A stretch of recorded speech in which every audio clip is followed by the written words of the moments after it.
Quando pode? Olá, pessoal! Estamos mais uma vez aqui para as nossas maravilhosas cartas de Paulo. Essa história tão linda de mudança, né? Podemos dizer que é praticamente a água para o vinho. Total. Total, né?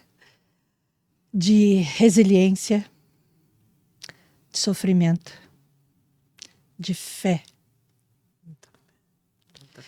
Porque da mesma maneira que ele foi Saulo de Tarso, aonde ele lutava pelas leis de Moisés, lutava pelas leis, né, dos sacerdotes, perseguiu os cristãos, da mesma maneira, com o mesmo empenho, ele pregou e defendeu o Cristo depois da estrada do Damasco. Estradinha. Né? Então, nós estamos aqui para trazer para vocês essa história maravilhosa de São Paulo, que é Paulo de Tarso, que nasceu Saulo de Tarso. Uma homenagem, né? É uma linda homenagem, né? E tem muita coisa a ver, a gente já falou num episódio aqui, né? Que a fundação de São Paulo é perto da mudança de Saulo para Paulo na estrada de Damasco, tá?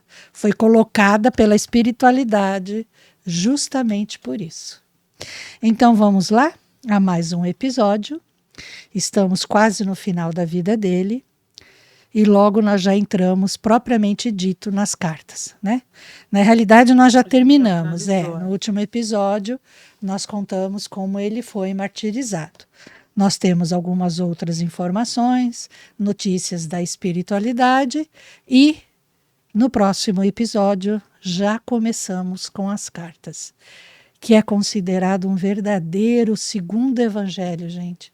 Vocês não têm noção das coisas que ele escrevia para as igrejas quando ele não podia ir, né?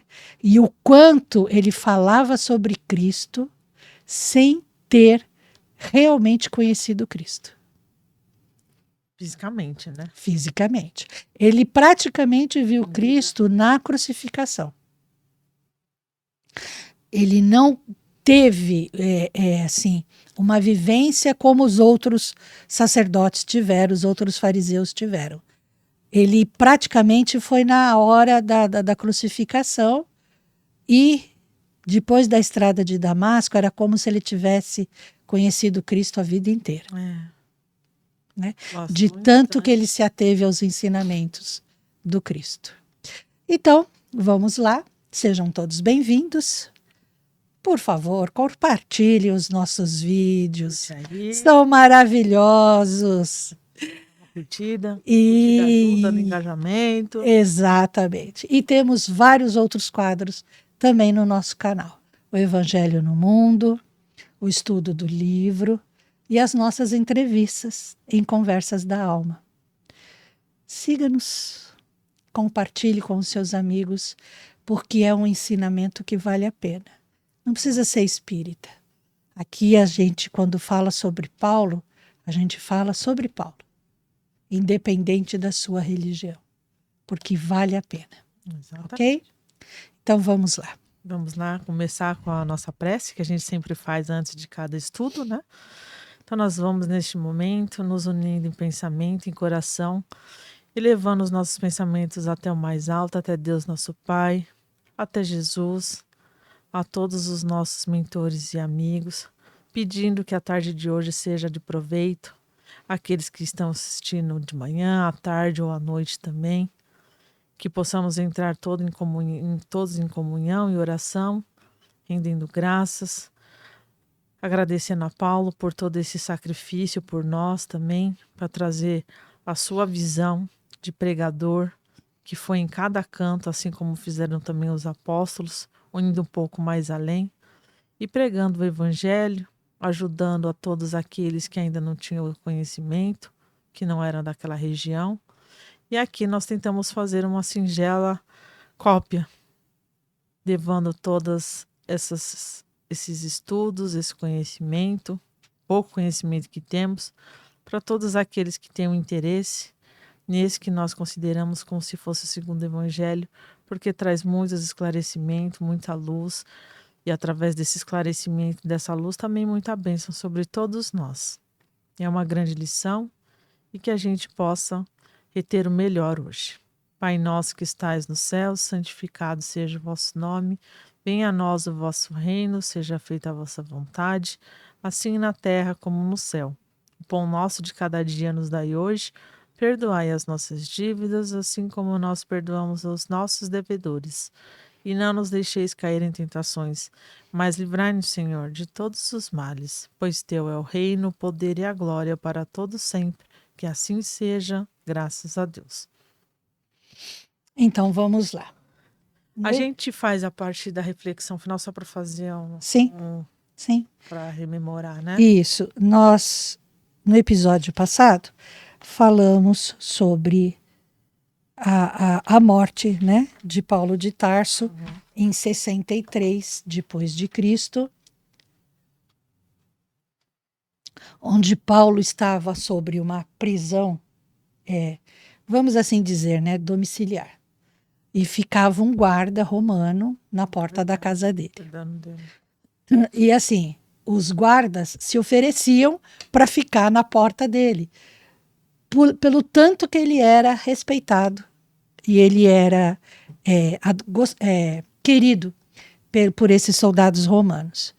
E, infelizmente, teve um dia que o Nero resolveu, né, de vez a situação de Paulo de Tarso e ordenou que ele fosse morto, né, que ele fosse martirizado.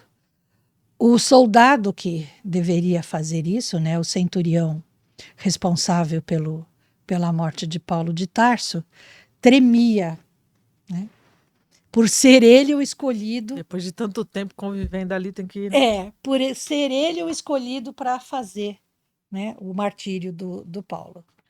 E o Paulo já estava preparado para isso, já sabia que isso ia acontecer, né? E ele estava resignado com isso, ele sabia que era a derradeira hora dele. E ele aceita e ele fala para o soldado: não precisa se preocupar, pode fazer o seu serviço, não precisa tremer, não precisa ficar ansioso, né? E aí Paulo é decapitado e o corpo dele é enterrado pelos cristãos, tá? Então, nós temos aqui agora uma reflexão sobre o que aconteceu, né? A Kelly vai ler para nós. Esta obra é um grande presente da espiritualidade para todos nós. A forma como vive o apóstolo dos gentios, sempre desejando servir a Jesus em todas as ocasiões, é um exemplo que toca o mais duro dos corações. Parafraseando Emmanuel, eu diria que o lema de Paulo é persistência. Persistência e persistência. Os erros cometidos por Saulo são todos resgatados por Paulo, e ainda com o acréscimo de cumprir com a missão programada, colhendo os erros semeados anteriormente. Realmente, esta obra é um manual de como deve se portar o servidor do Cristo. Todos nós reclamamos demais das condições que desejamos para espalhar algumas sementes do Evangelho, aguardando condições ideais para fazê-lo. Temos também a oportunidade de conhecer a história de Estevão e como a sua presença amorosa modifica a vida de Saulo de Tarso.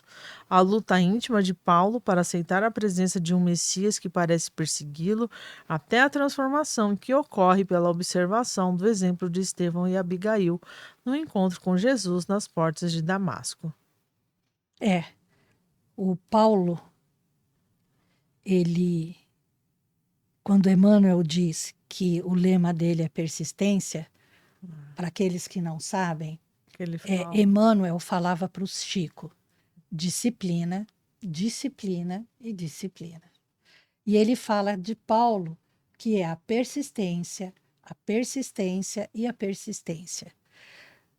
Por tudo que nós contamos da história dele, dá até para entender por que Emmanuel fala isso, né?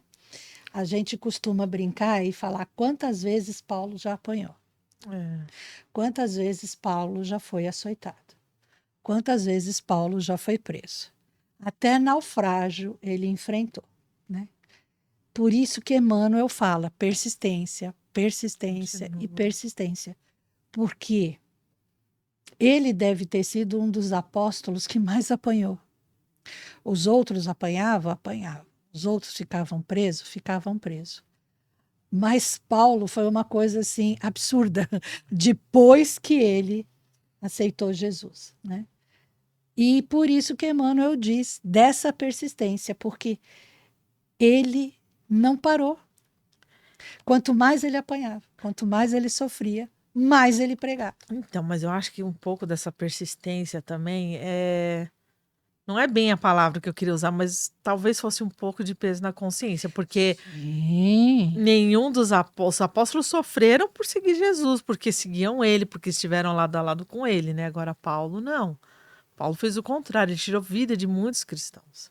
Ele fez muitas pessoas sofrerem, ele martirizou o irmão da mulher que ele amava. Então, em tudo, ele culpava o Cristo pelo orgulho ferido dele em todos os sentidos, na vida profissional, nos estudos, na vida particular dele, né? E então, acho que o peso da consciência também falou alto. No começo, eu acredito, porque depois ele era uma coisa por amor mesmo. Sim. Mas acho que isso sempre visitava ele, todas aquelas ocasiões em que ele tinha feito mal. Sempre. Ele tinha visão de todos aqueles que ele martirizou. Ele via sempre todos aqueles que ele havia martirizado. E por incrível que pareça, quando ele desencarnou, todos estavam lá esperando por ele. Por quê, né? Porque viram a mudança dele, né? Poderiam estar ali espizinhando, né? Mesmo. Tanto Paulo quanto Pedro carregavam, né, essas duas culpas, né? E infelizmente essas duas culpas foram com eles até o momento da morte deles, né?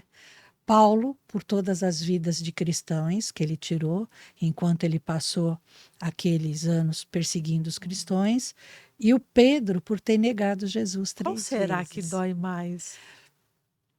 É uma boa provocação, né? Porque você ter convivido com o Cristo e negar ele na hora derradeira. E isso pesava muito para Pedro também. Então. Isso pesava bastante. Inclusive, essa semana, eu postei o evangelho do Apacenta as Minhas Ovelhas, né? E Jesus pergunta 3 vezes para Pedro. Pedro, tu me amas? Né? Dessa vez. E Pedro fala, claro, mestre, eu te amo. Então, apacenta minhas ovelhas. Quando Pedro percebeu que ele perguntou uma 3 vezes, perguntou a segunda, perguntou a terceira, Pedro sabia por que ele tinha perguntado 3 vezes. Porque Pedro tinha negado ele 3 vezes. Eu acho que o remorso também não é nem de ter negado, é de Jesus não estar mais ali fisicamente com ele e ele ter tido a sensação que colocou tudo a perder, porque ele esteve ao lado e agora que Jesus não está mais, que ele, poxa vida, agora eu reconheço Jesus, mas ele já não está mais aqui. E esses dois remorsos foram com Pedro e com o Paulo até o final do dia dos dois, né? Tanto que Pedro não aceita ser crucificado da forma normal. Jesus. Ele é crucificado de ponta cabeça. Porque ele não aceita ser crucificado como Jesus. Bom, vamos lá. Nem a gente. Mas você vê como é atual, como sempre fala sobre nós, né? Porque quantas vezes a gente, através das nossas atitudes, a gente renega a Deus, a Jesus, a Maria, e aí bate aquele remorso e fala, poxa, não posso voltar atrás. E aí vem a lição, tudo bem, você não vai mais voltar atrás no que você fez. É igual o Chico fala, mas agora dá para fazer diferente. Você já reconheceu, você já sabe. E assim, né? E o mais engraçado é porque a gente renega, né? A gente se afasta, a gente vira as costas. Mas no primeiro mal-estar que a gente tem, ai meu beliscão, Deus, ai meu Jesus, né? Ainda bem que eles não viram as costas pra gente. Se fosse fazer igual a gente faz. Notícias da espiritualidade. Paulo, o grande apóstolo dos gentios, tinha uma terna solicitude por todos os núcleos cristãos. Em seu ardor missionário, o intrépido trabalhador, após verificar que as sementes do evangelho já haviam germinado em terra fértil, partia em demanda de outras terras, como dizia ele, para desbravar caminhos e ensolarar corações com as benesses da Boa Nova. No entanto, inúmeras solicitações chegavam de suas igrejas amadas, pedindo a sua presença, as suas orientações e os seus conselhos. Importante é ressaltar que Paulo, em seus escritos, refere-se constantemente às igrejas cristãs. Quando usava esse termo igreja, em verdade, estava designando as diversas comunidades cristãs que havia se formado. Como atender a todos? Buscava na luz da oração a inspiração necessária, e uma voz fazia-se ouvir, trazendo-lhe a solução almejada. Poderás resolver problema escrevendo a todos os irmãos em meu nome. Os de boa vontade saberão compreender porque o valor da tarefa não está na presença pessoal do missionário, mas no conteúdo espiritual do seu verbo, da sua exemplificação e da sua vida. Doravante Estevão permanecerá mais aconchegado a ti, transmitindo-te meus pensamentos e trabalho de evangelização. Poderá ampliar-se em benefício dos sofrimentos e das necessidades do mundo. Assim prossegue Emmanuel, começou o movimento dessas cartas imortais, cuja essência espiritual provinha da esfera do Cristo, através da contribuição amorosa de Estevão. Embora destinadas às igrejas específicas, seu conteúdo dirige-se aos cristãos de todos os tempos. As epístolas não constituem tratados teológicos. Na realidade, são escritos que respondem a situações concretas, fruto das solicitações ou necessidades das igrejas. No entanto, ao lado das respostas às situações específicas, em todas, Paulo abordava os seguintes temas fundamentais: a imortalidade da alma, comprovada pela ressurreição de Jesus, a lei do amor, revelada pelo Mestre como caminho para Deus, e a necessidade de renovação interior como condição essencial para seguir os passos de Jesus. Pronto. Vamos parar bem. Então vamos lá. Como naquela época você falar com todas as igrejas que Paulo tinha fundado. E tão distante uma das outras. Exatamente. Se a gente for rever um pouquinho, né, o que nós já falamos, essas igrejas começavam no Egito, subia, Grécia, o que é Turquia hoje, e vinha até Roma e sul da França. Então, imagina. Chegou até a Espanha? Você chegou a comentar? Chegou até a Espanha. Como manter o contato com todas essas igrejas? E elas, né? E assim, é óbvio, né, que o ser humano ele sempre arruma confusão em qualquer cantinho que ele vá, né? A marca registrada do homem.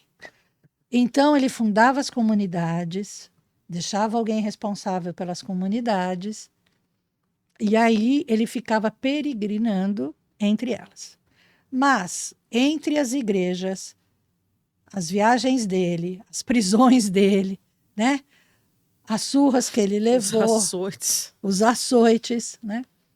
Era difícil para ele estar em todas as comunidades. E sempre que tinha um problema numa comunidade, elas escreviam carta para ele. E ele mandava as respostas.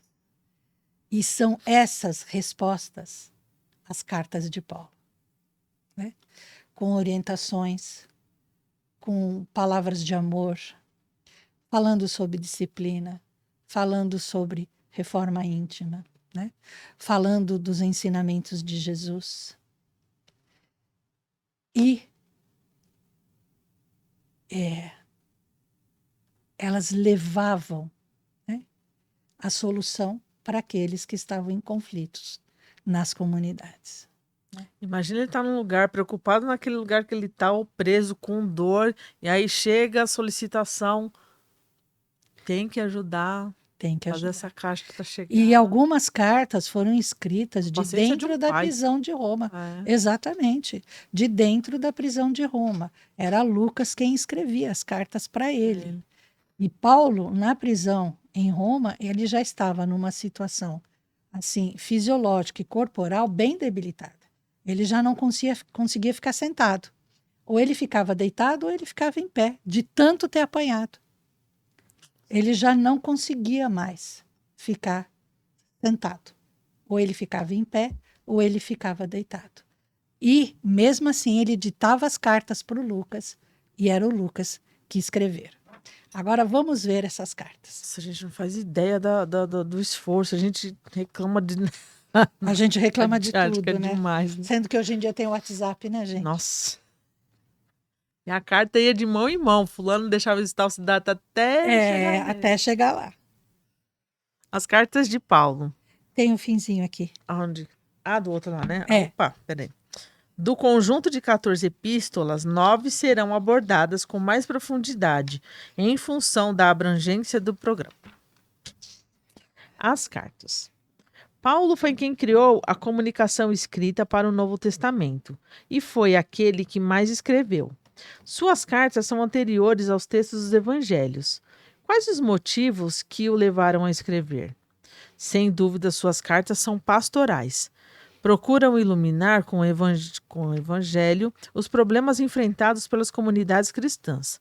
Ele não inventa teorias, mas tenta, a partir das dificuldades, mostrar o que significa ser cristão naquele momento e naquele lugar determinado.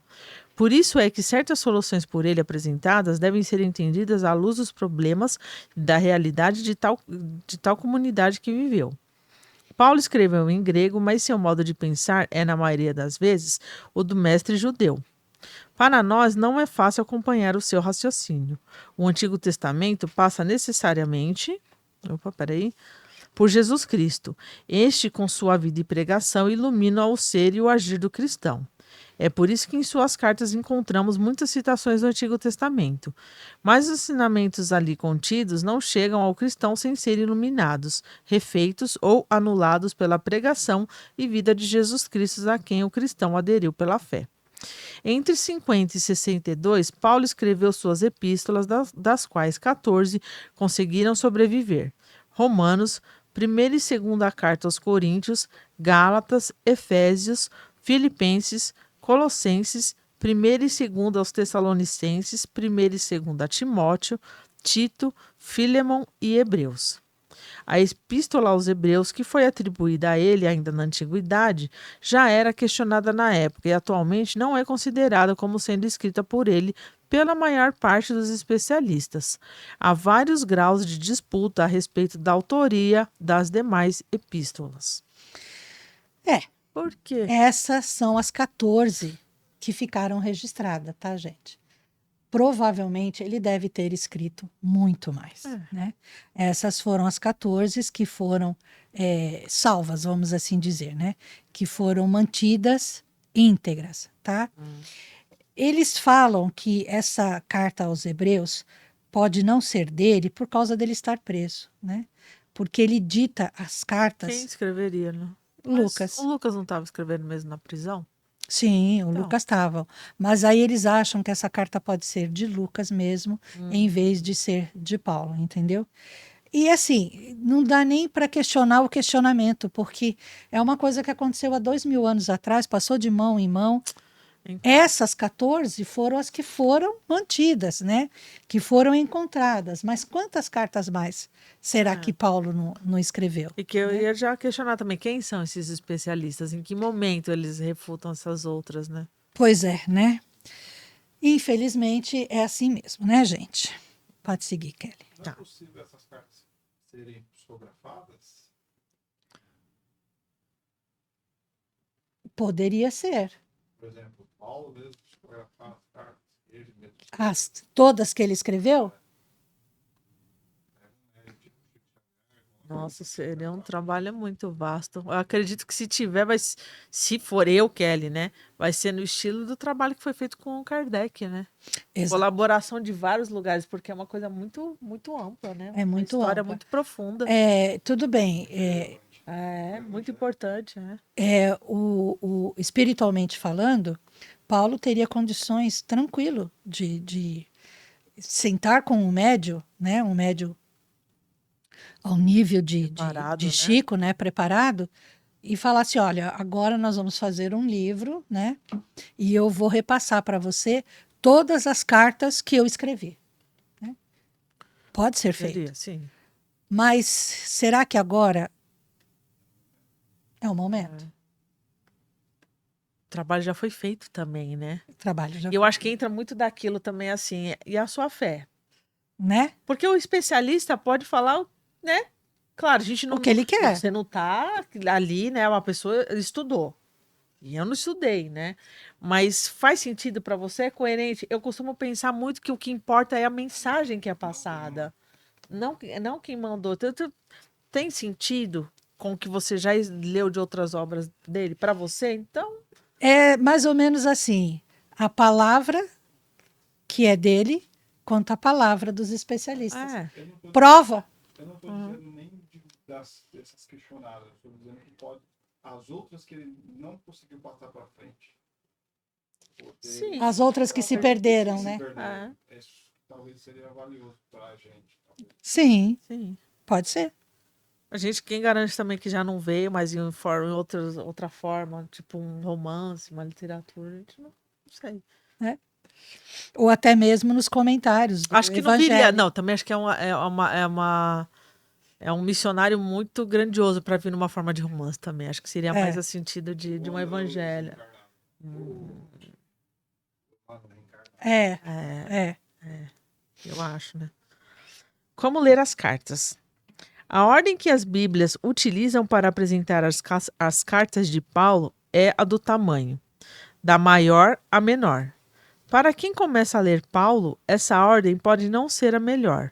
De fato, a primeira carta que aparece aos Romanos é uma das mais difíceis e um tanto teórica, e não foi a primeira a ser escrita. Ela pressupõe o amadurecimento do pensamento de Paulo, e foi escrita a uma comunidade que ele não fundou nem conhecia. Portanto, em vez de seguir a ordem de tamanho, sugere-se outro caminho: ler as cartas segundo a ordem cronológica, ou seja, segundo as datas aproximadas em que foram escritas.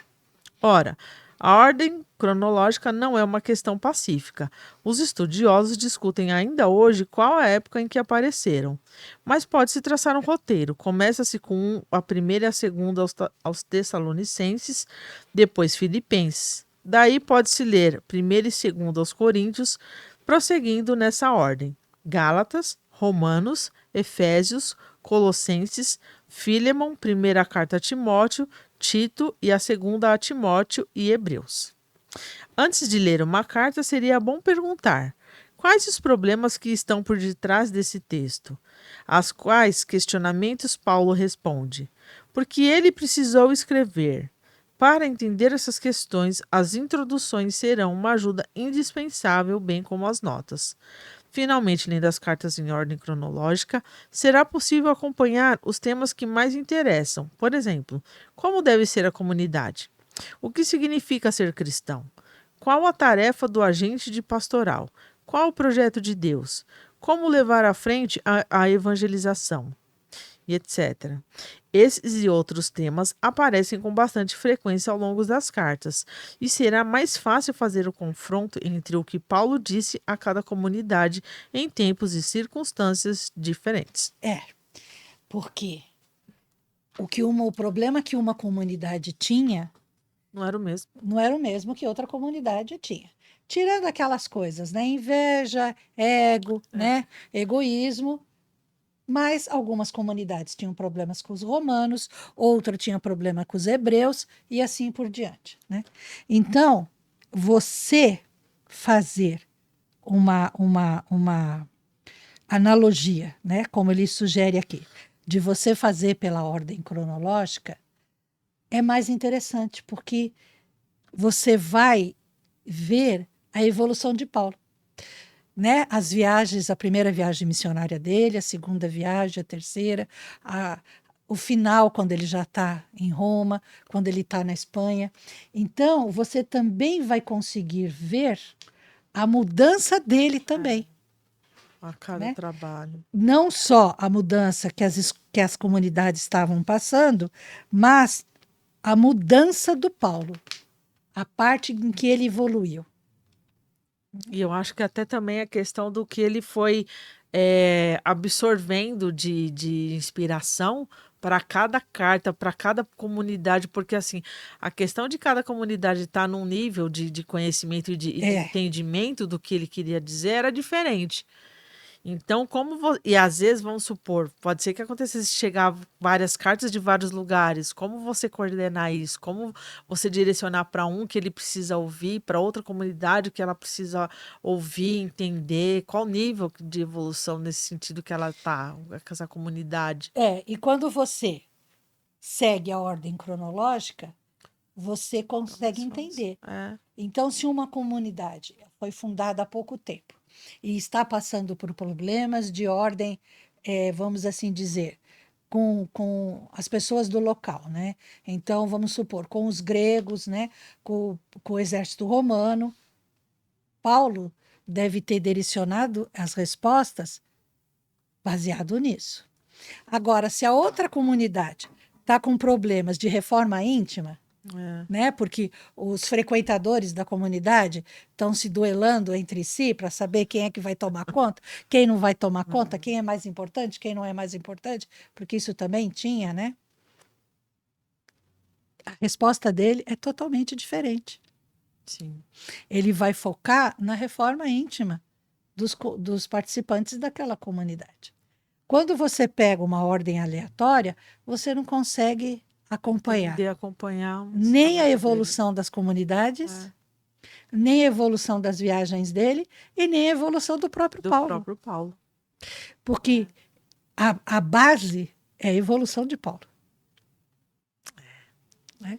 O que ele pensava quando ele fez a primeira viagem missionária dele é totalmente diferente de quando ele foi para a Espanha. Que é quase no fim da vida dele. E aquele tempo que ele ficou os 10 anos só se preparando, foi 10 ou 20? Foi 10, né? 10. Imagina, ele teve um entendimento em 10 anos. E depois os outros, com certeza já era diferente. Né? Até porque as civilizações, eles foram evoluindo de uma maneira ou de outra. Ainda tinha um conflito que muitos eram cristãos, mas também tinha ali as práticas do judaísmo também ali enraizado. E não só do judaísmo, né?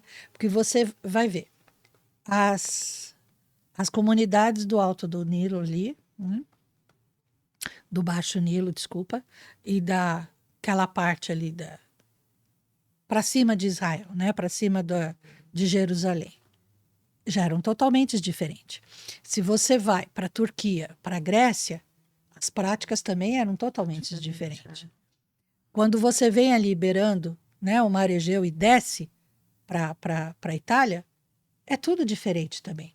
Embora fosse tudo dominado pelo exército romano, os romanos não costumavam se intrometer nas religiões do local. Desde que não desse dor de cabeça para eles não costumavam não se intrometer.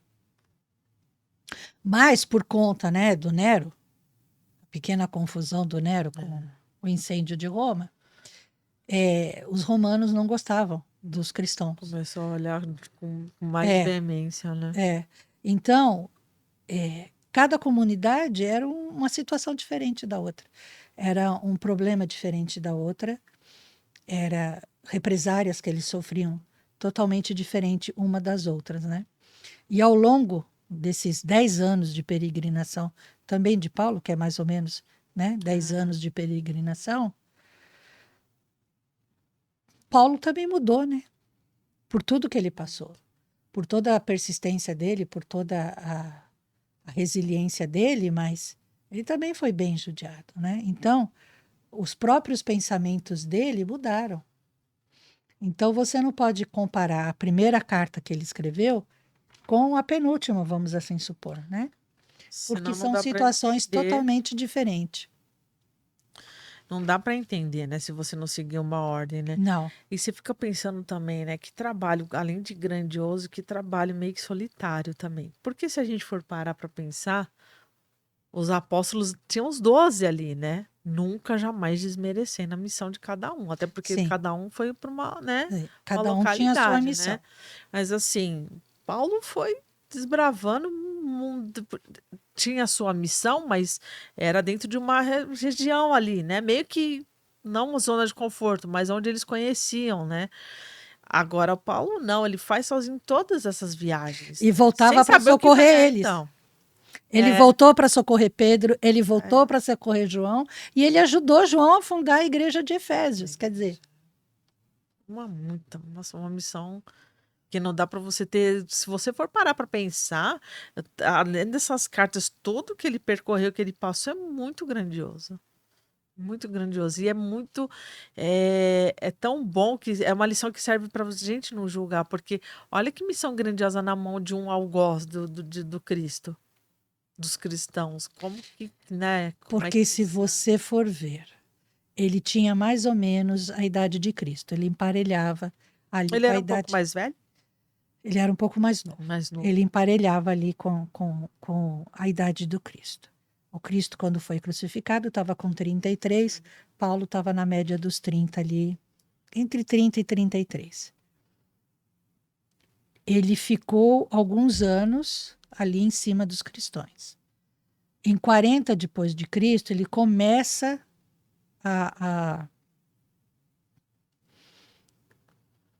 ele passa pela estrada de Damasco, até antes disso. Porque Estevão foi martirizado um ano, mais ou menos, depois Depois da de Cristo, da crucificação. Abigail morreu um ano depois, 8 meses mais ou menos, e é quando Paulo começa a perseguição maior ainda, né? Então, perto do ano 40 é quando ele está ali convertido. Ele fica 10 anos no deserto, então é perto dos 50. O apostolado dele foi de 13 anos, mais ou menos, de 13 a 15 anos. Bem intenso, né? Nossa, não parece que foi só isso, não. Para você ver, ele foi martirizado com 63 anos. Né? E ele ficou mais ou menos uns 15 anos ali no apostolado. Então, a cabeça dele mudou totalmente. 10 anos no deserto, estudando, Só né, o estudando. evangelho, com a Prisca e com o Átila, foi uma coisa assim, para ele, purificadora. Principalmente quando ele recebe o perdão da Prisca e do Átila, né? E depois o apostolado dele, o quanto ele sofreu em tudo isso, né? Família vira as costas, os amigos viraram as costas, os sacerdócios, né? Sacerdotes viraram as costas para ele e não procurar. Só virou, como ainda mandou perseguir, sim, né? Porque os outros sacerdotes queriam a cabeça dele a todo custo, coitado. porque ele era um deles e se voltou contra. Isso é o que eles achavam, né? Então a cabeça dele nesses 30 anos mudou totalmente. Viveu muita coisa. Muita coisa. E muita coisa, assim, intensa, né? Começa com o apedrejamento do Estevão, a morte da Abigail e depois a estrada de Damasco. E acho que não é nem mudança, foi aperfeiçoando, né? A gente pode dizer que ele foi lapidado. Lapidado, exatamente. A cada golpe, ele mostrava uma faceta nova. Né? Aparecia um brilho novo nele. Então, você pode dizer que Paulo foi uma pedra bruta que se transformou assim num diamante. E ele foi lapidado, faceta. Que diamantão! E que diamantão. Né? E que diamantão. Foi uma coisa assim que trabalho muito bonito. Trabalho excelente, a gente vai dizer. Excelente, excelente. Meu Deus, nossa, é uma história de vida assim pra gente. E o mais interessante era que assim, era Paulo quem sustentava os apóstolos, era Paulo quem sustentava a Casa do Caminho, e era Paulo quem socorria os apóstolos, porque Pedro, né, e Paulo foram um dos últimos martirizados. Muitos apóstolos foram morrendo logo no começo. Tiago foi o primeiro e... Foi apedrejado ou crucificado, você lembra? Não, foi morto à espada. Nossa. A espada. Tiago morreu não muito tempo também depois de Cristo. Tiago deve ter morrido Eu só não consigo lembrar, gente, se Paulo já estava convertido, tá? Eu acho que não. Eu acho que ele morreu depois da conversão de Paulo, se não me engano, né? E aí os apóstolos foram sendo abatidos pouco a pouco.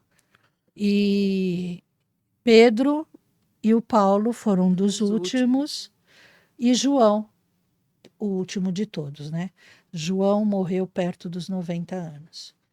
Você ainda viveu bastante. Viveu bastante, viveu bastante. Devido às circunstâncias, né? Filipe era o caçula da turma, né? Depois vinha Tiago Menor e João. Então, na época, João não tinha 18 anos ainda. Era mais novo, né? Era o mais novo. Se eu não me engano, Filipe devia ter 15 anos, quando ele começou a andar com Jesus. E a partir daí vinha Tiago Menor e o João. Os outros já eram um pouco mais velhos. Os mais velhos de todos era o Pedro. Tem uma curiosidade que eu sempre tive, que acho que a gente nunca vai saber, né?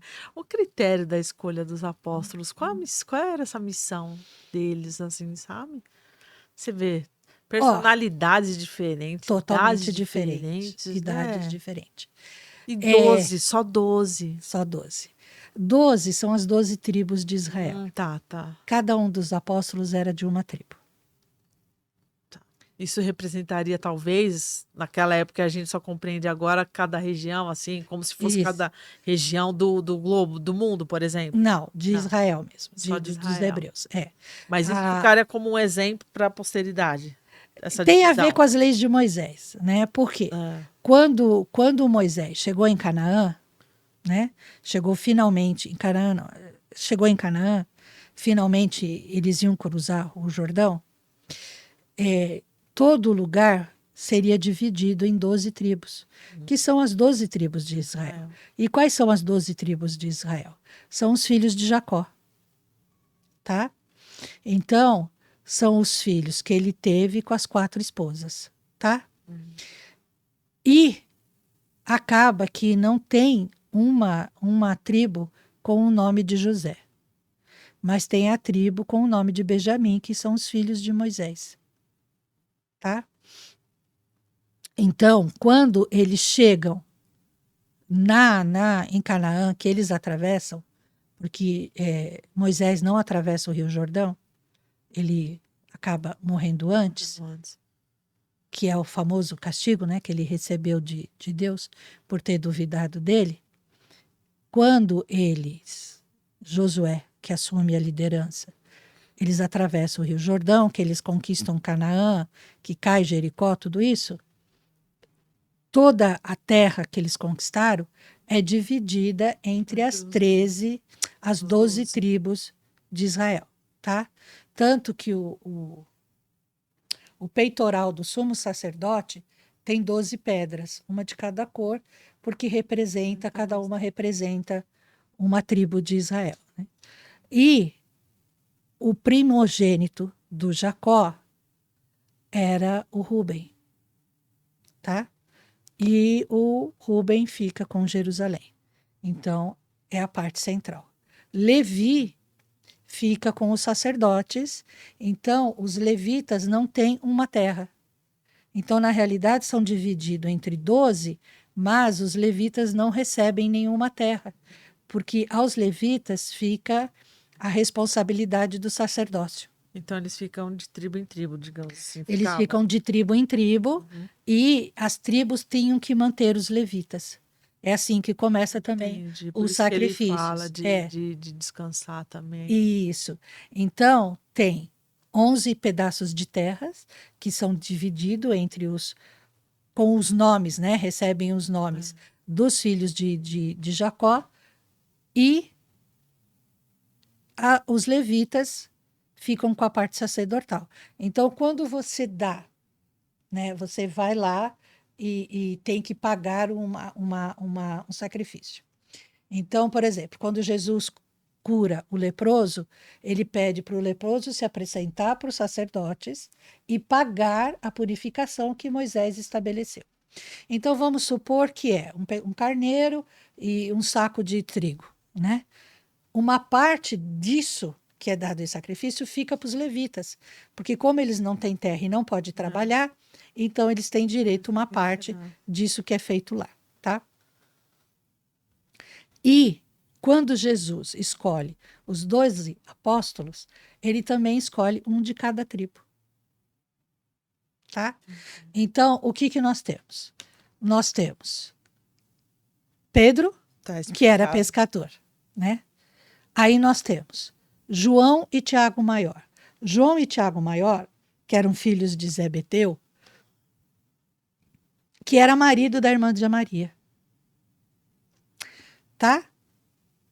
Eles são primos de Jesus, são sobrinhos de Maria de Nazaré. João e Tiago Maior. Tiago Menor é filho da comadre, sem dizer, né? De Maria. Né? Então, ele cresceu ao lado de Jesus. Tá?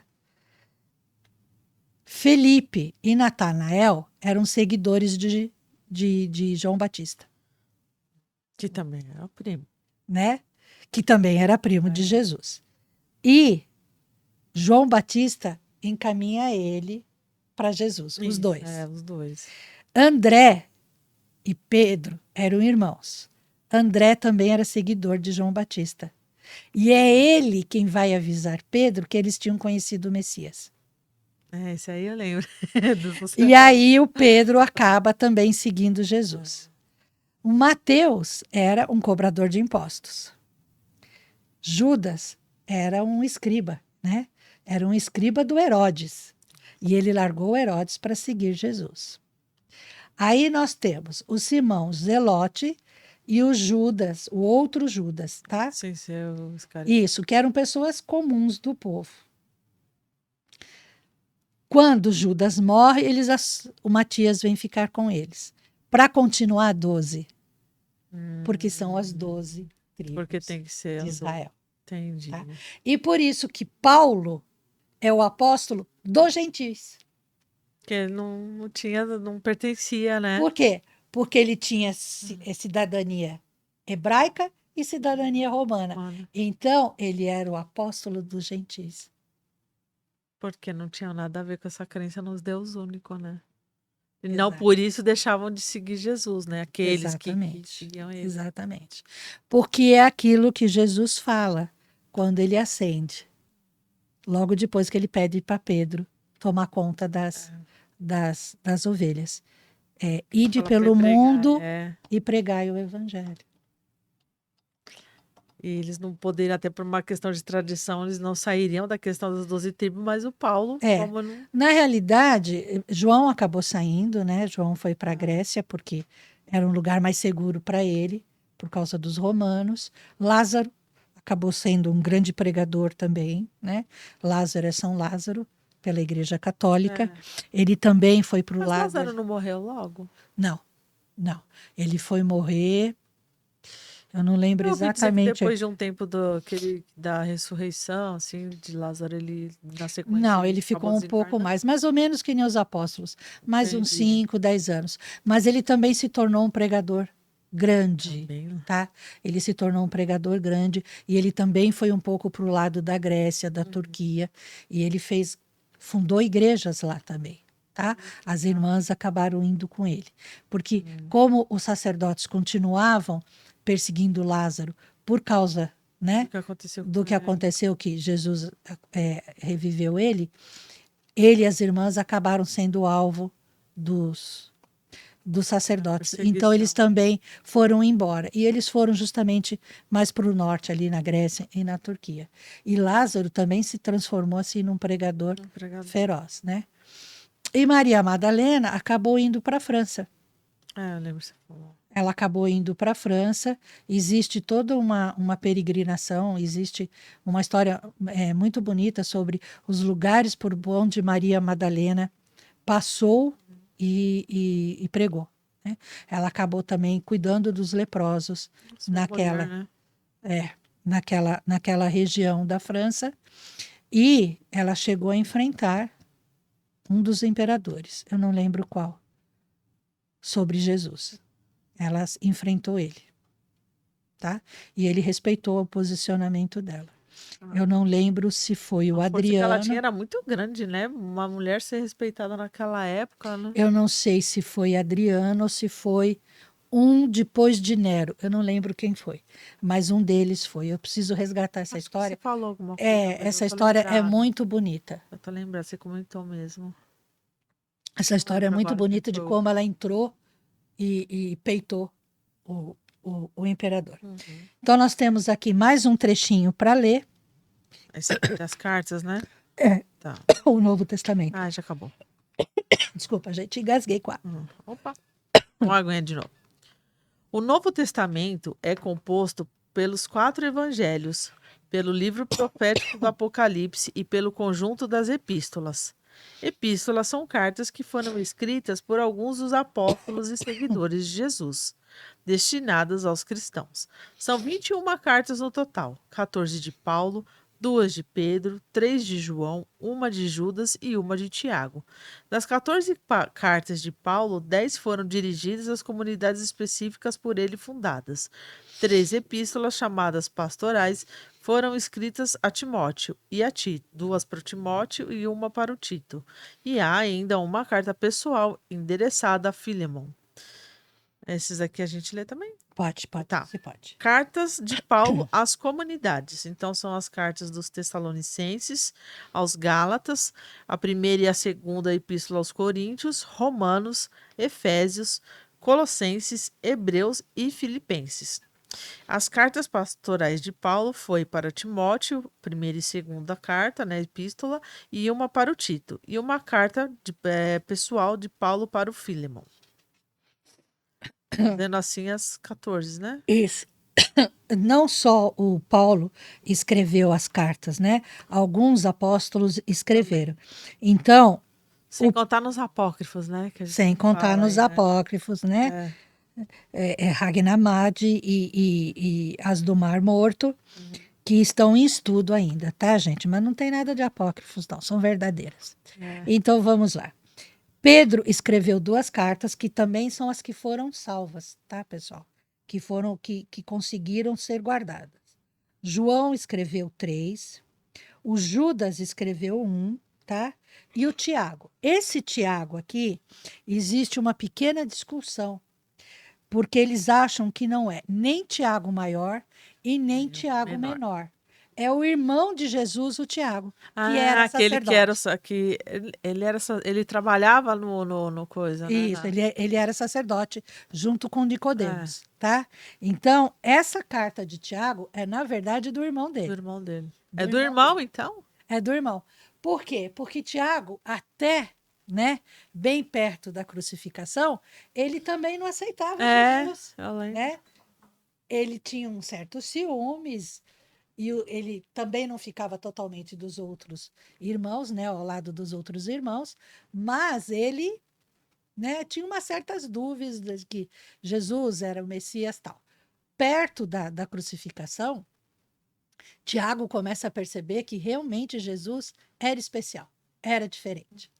E no dia que Jesus é preso, Nicodemos acha nas escrituras, porque depois que Nicodemos teve a conversa com Jesus, Nicodemos foi atrás das escrituras. Porque Jesus fala para ele, está nas escrituras. E aí Nicodemos vai nas escrituras e ele acha todas as escrituras que falam sobre a vinda do Messias, todas as profecias. E ele mostra tudo para o Tiago. Essa é a minha mania de perguntar as coisas. Se estava nas se estava nas escrituras, por quê? Por quê? Por quê? Porque ia tirar todas as mordomias dos sacerdotes. Ok. Poxa vida, mas hoje não temos mais isso. Por que ainda hoje não aceita? Porque alguém ainda gosta de algumas mordomias. Né? Então, Tiago vê tudo, porque estava nas escrituras. Que Messias viria de Belém, que Messias seria batizado, tudo, até a crucificação, até o martírio, até a reencarnação, a ressurreição. tudo estava nas profecias. Os profetas tinham previsto tudo isso, já tinham falado. E Nicodemos acha tudo. Então o Tiago fica, né? Poxa vida, E era verdade. era verdade. E aí o que que acontece? Quando Jesus ressuscita, ele aparece para Tiago. Antes da crucificação, Tiago pede perdão para Jesus e faz as pazes com Jesus. Não só o Tiago, tá? O caçula, o irmão caçula de Jesus, que tinha o nome de Judá, também faz as pazes com Jesus, tá? Também foi Jesus. antes, né? É, Bom, foi né? antes. Os outros dois mais velhos não quiseram e a irmã mais velha também não quis. A irmã caçula também, ela andava com Jesus, tá? Junto com Maria, porque ela era bem nova. E tanto Judá quanto Jesus, eles fazem as pazes com Jesus. E depois que Jesus ressuscita, ele aparece para o Tiago. Tiago vê ele ressuscitado. Aí, tá lá dentro, aí já não tinha mais o que falar, né? Aí não dá para negar, né? Aí já não dá para negar mais, porque o próprio Jesus veio se apresentar para ele. Estou aqui. Do tipo assim, estou aqui. E aí Tiago passa a ser cristão, né? E ele faz aquele meio de campo entre os apóstolos, a casa do caminho e os fariseus, o sinédrio, entendeu? Ele fica ali naquele meio de campo e ele fala, olha, gente, vamos fazer isso para não provocar muito, né? E o Tiago fica amenizar também um pouco. Isso. Tanto que ele é conhecido como Tiago Justo. Verdade. Entendeu? Porque ele fica ali naquele meio de campo e ele acaba convivendo também com Paulo e ele acaba aconselhando Paulo. Tem uma até que o Paulo quer exacerbar e o Tiago faz ali aquele, né? É a questão da circuncisão? Isso, ainda a questão da circuncisão. Então, o Tiago foi ajudando a manter uma certa paz entre os apóstolos, para que os apóstolos pudessem trabalhar, para que a casa do caminho pudesse fluir, né? E o sinédrio. Então, o Tiago ficou naquele meio de campo, ali. Mas ele também pregava, né? E levava a palavra de Se não Jesus. fizer, depois de ver o irmão ali, né? Também, né? Pois é, né, gente? E tudo que nós falamos para vocês até agora, tá? Eu vou passar aqui a biografia para vocês. Como eu falei lá no primeiro episódio, foi difícil levantar toda a biografia de Paulo, porque não tem muita coisa escrita sobre o antes, né? Tem mais sobre o Paulo mesmo. Mais na obra do Chico. Então, nós temos a Bíblia de Jerusalém, tá? O Evangelho segundo o Espiritismo, do Allan Kardec, Paulo e Estevão, do Chico Xavier, História do Cristianismo, de Allan Corbin, e um atlas bíblico interdisciplinar, Escritura, História, Geografia, Arqueologia e Teologia. Tá? E assim nós encerramos a vida de Paulo. Quem quiser pesquisar. Saulo, né? E a semana que vem nós começamos. Semana que vem não. No próximo episódio nós começamos com as cartas. Vai ser legal. Qual será a primeira carta? Tá na ordem lá no final, né? Opa, peraí. Vamos lá. Né? Primeira carta aos Tessalonicenses. Espero legal. Que vocês tenham gostado do que nós mostramos para vocês até agora. Né? Nós adoramos. Sim. Porque até falei por mim própria, eu nem sabia que Paulo era Saulo. Antes do Paulo Estevão também não sabia. E eu não sabia que Paulo de Tarso era São Paulo. Não. Né? Depois que eu entrei descobri aqui. Né? Entrei não, né, gente? Eu voltei para o Espiritismo. Eu já nasci espírita. E que aí eu fui falar, nossa, são as mesmas pessoas. Que coisa feia, né?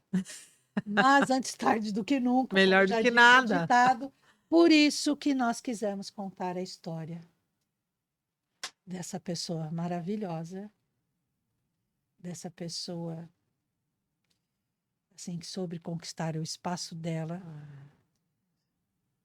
sendo que ela ser vinha como iluminado. inimigo e se tornou tão grande quanto os outros.